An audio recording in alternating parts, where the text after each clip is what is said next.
రేపు అమరావతిలో ఆర్బీఐ సహా కొన్ని ప్రధాన బ్యాంకుల కేంద్ర కార్యాలయాల శంకుస్థాపన జరగనుంది. కేంద్ర ఆర్థిక మంత్రి నిర్మలా సీతారామన్ చేతుల మీదుగా ఈ కార్యక్రమం జరగనుంది. ఇదే అంశంపై మరింత సమాచారం తెలుసుకుందాం. మా ప్రతినిధి ప్రసన్న అందిస్తారు.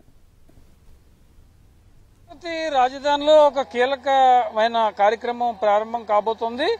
ఆర్థికంగా అంటే అమరావతి రాజధాని ప్రాంతాన్ని ఆర్థికంగా బలోపేతం చేయడం, దీంతో పాటు రాష్ట్రం మీద కూడా ప్రభావితం చేసేలా చూడటం కోసం రేపు కేంద్ర ఆర్థిక మంత్రి నిర్మలా సీతారామన్ చేతుల మీదుగా 25 బ్యాంకులకు సంబంధించి శంకుస్థాపన కార్యక్రమాలు జరుగుతున్నాయి. ఇందులో ఆర్బీఐ కేంద్ర కార్యాలయంతో పాటు ఇతర బ్యాంకులన్నీ కూడా ప్రధానంగా ఉంటాయి. ప్రస్తుతం మనం ఇక్కడ చూడొచ్చు, ఇక్కడ బోర్డ్స్ ఏర్పాటు చేసినట్టు బ్యాంక్ ఆఫ్ ఇండియా కావచ్చు, లేకపోతే కెనరా బ్యాంక్ కావచ్చు, పక్కనున్న ఎస్బీఐ కావచ్చు, ఇవన్నీ కూడా రేపు శంకుస్థాపన చేయడానికి కేంద్ర కార్యాలయాలు ఆయా బ్యాంకులు ఇక్కడ శంకుస్థాపన చేసే కార్యక్రమానికి ఒకేసారి 25 బ్యాంకుల భవన నిర్మాణాలకి భూమి పూజ జరగనుంది. కేంద్ర ఆర్థిక శాఖ మంత్రి నిర్మలా సీతారామన్ ఈ కార్యక్రమానికి హాజరై ప్రధానంగా శంకుస్థాపన చేస్తారు. ఎందుకంటే ఇక్కడ భారతీయ రిజర్వ్ బ్యాంక్ తో పాటు మొత్తం 25 జాతీయ, ప్రైవేటు, ప్రభుత్వ రంగ బ్యాంకులన్నిటికీ కూడా అధికారుల నివాస సముదాయాలు ఇవన్నీ కూడా ఒకే వేదికపై నుంచి శంకుస్థాపన చేసే కార్యక్రమం జరుగుతుంది. ఎందుకంటే అమరావతి రాజధానిలో ప్రధానంగా ఎంప్లాయ్మెంట్ క్రియేషన్ ఒకటి, పెట్టుబడులు ఒకటి, అంటే ఈ ప్రాంతాన్ని ఒక ఫైనాన్షియల్ డిస్ట్రిక్ట్ అనే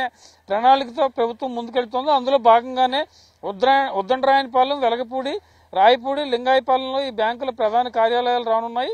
ఈ బ్యాంకుల వల్ల 1328 కోట్ల పెట్టుబడులు, ఒక 6500 ఉద్యోగాల కల్పన కూడా ప్రధానంగా మనకి వచ్చే అవకాశం అయితే మనకు కనిపిస్తుంది. పెట్టుబడులు, ఉద్యోగాల కల్పన మీద ప్రధానంగా దృష్టి పెట్టిన పరిస్థితి అయితే ఉంది. ఇక్కడ ఒకసారి చూస్తే కనుక ఈ ప్రాంతంలో ఆయా బ్యాంకులు ఏదైతే శంకుస్థాపన జరుగుతుందో వాళ్ళంతా కూడా తమ బోర్డ్స్ ఇక్కడ ఏర్పాటు చేసుకుంటూ ఉన్నారు. రేపు కేంద్ర ఆర్థిక మంత్రి నిర్మలా సీతారామన్ చేతుల మీదుగా శంకుస్థాపన కార్యక్రమం జరుగుతుంది. ముఖ్యమంత్రి చంద్రబాబు, ఉప ముఖ్యమంత్రి పవన్ కళ్యాణ్ వీళ్ళు కూడా హాజరవుతారు. కాబట్టి ఈ కార్యక్రమాన్ని ఒక గ్రాండ్ గా చేయాలనే ఉద్దేశంతో ఆంధ్రప్రదేశ్ ప్రభుత్వం ఉంది. ఇందులో ఆంధ్రప్రదేశ్ గ్రామీణ బ్యాంకులో 256 కోట్ల పెట్టుబడులు, ఒక 1000 ఉద్యోగాల వరకు వచ్చే అవకాశం కనిపిస్తోంది. సెంట్రల్ బ్యాంక్ ఆఫ్ ఇండియాలో 40 కోట్లు, 300 ఉద్యోగాలు, ఏపీ కోఆపరేటివ్ బ్యాంక్ లిమిటెడ్ ఆప్కాప్లో 200 కోట్లు, 400 ఉద్యోగాల వరకు రానున్నాయి. బ్యాంక్ ఆఫ్ ఇండియాలో 40 కోట్లు, 200 ఉద్యోగాలు, కెనరా బ్యాంక్ లో కూడా ఒక 50 కోట్లు, 300 ఉద్యోగాలు కూడా వచ్చే పరిస్థితి అయితే మనకి కనిపిస్తోంది. Punjab national bank, Indian overseas bank, ICICI, LIC, new India insurance bank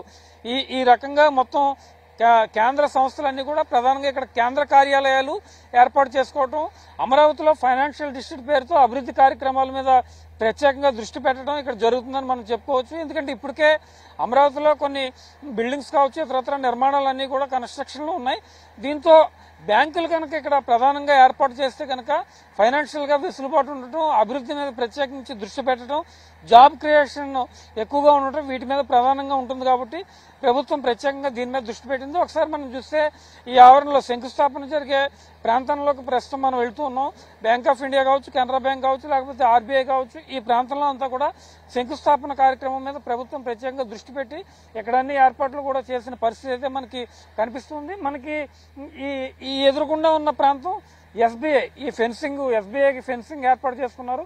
అవతలంతా కూడా ఈ స్థలాన్ని ప్రధానంగా ఎస్బీఐ, స్టేట్ బ్యాంక్ ఆఫ్ ఇండియాకి ఈ స్థలాన్ని ఇవ్వడం జరిగింది. అంటే ఇక్కడున్న పర్మిషన్స్ లో bank of India, Indian bank, Canara bank ఈ బ్యాంకులు ప్రధానంగా వస్తున్నాయి. పక్కన ఎస్బీఐ, అదేవిధంగా ఎల్ఐసి, ఇతర బ్యాంకులు, ఆర్బీఐ కేంద్ర కార్యాలయం, మొత్తం ఇవన్నీ కూడా ఇక్కడ ప్రధానంగా ఏర్పాటు అవుతున్న పరిస్థితి అయితే ప్రస్తుతం మనకి కనిపిస్తుందని చెప్పుకోవచ్చు. రేపు ఉదయం 11 గంటల ప్రాంతంలో కేంద్ర ఆర్థిక శాఖ మంత్రి నిర్మలా సీతారామన్, సీఎం చంద్రబాబు నాయుడు, ఉప ముఖ్యమంత్రి పవన్ కళ్యాణ్, ఇతర మంత్రులు ఈ కార్యక్రమంలో ప్రధానంగా పాల్గొంటారు. వాళ్ళ చేతుల మీదుగా శంకుస్థాపన జరిగిన తర్వాత ఈ కన్స్ట్రక్షన్ మొదలవడం బహుశా ఒక ఏడాదిన్నర కాలం తర్వాత ఇక్కడ కేంద్ర సంస్థలు, ఆయా బ్యాంకులు ఏర్పాటు చేసుకోవడం, ఈ కార్యక్రమాలన్నీ కూడా ఇక్కడి నుంచే నిర్వహించడం ప్రధానంగా జరుగుతుందని చెప్పుకోవచ్చు.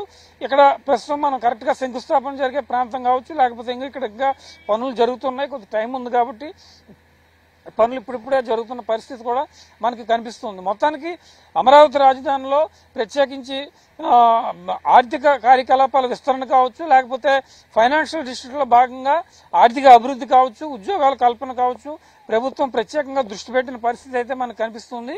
అందులో భాగంగానే ప్రస్తుతం ఇక్కడ కార్యక్రమం జరుగుతుంది. శంకుస్థాపన కార్యక్రమం తర్వాత నిర్మలా సీతారామన్ ఆంధ్రప్రదేశ్ ప్రభుత్వానికి సంబంధించి కానీ, అమరావతి రాజధానికి సంబంధించి కానీ ఏదైనా ప్రకటన చేస్తారా? ఇస్తున్న సహాయం ఇంకా కొనసాగించే పరిస్థితి ఉంటుందా? ఆమె ఏం ప్రకటన చేస్తారు? ఏ స్టేట్మెంట్ ఆమె ఇస్తారనేది కూడా చర్చనీయాంశంగా మారిన పరిస్థితి. మొత్తానికి అమరావతిలో బ్యాంకుల అభివృద్ధి, కేంద్ర సంస్థలు ఏర్పాటు చేసుకోవటం, వీటన్నిటి మీద కూడా ప్రభుత్వం ప్రత్యేక దృష్టి పెట్టిన పరిస్థితి అయితే ప్రస్తుతం మనకు కనిపిస్తుంది. కెమెరా పర్సన్ కోటితో ప్రసన్న, ఎన్టీవీ, అమరావతి.